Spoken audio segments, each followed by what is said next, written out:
লাগাই দিছে, খানকির পোলারা লাগাই দিছে।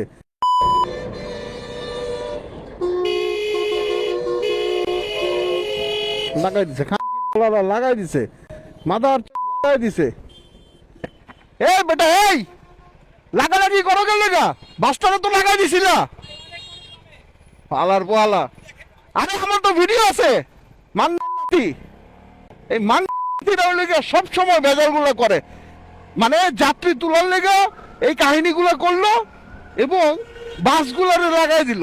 মানে কি পরিমাণ খারাপ এরা, যাত্রী তোলার জন্য কি পরিমাণ, কি কত দূর পর্যন্ত যাইতে পারে। এদের বাসে হইলে গিয়ে যাত্রীগুলো আছে, এই যাত্রীগুলো চিন্তাও করে না এরা। এখন যদি কেউ এই বাসটার মানে যে বাসে লাগাই দিছে সেই বাসটা বাইরে হাতটা দিয়ে রাখতো তাহলে কি একটা অবস্থা হইতো। আবার কি অনেকখানি দূরে আসিল, এগুলো রে মাইরা তক্তা বানায় ফেলানো উচিত।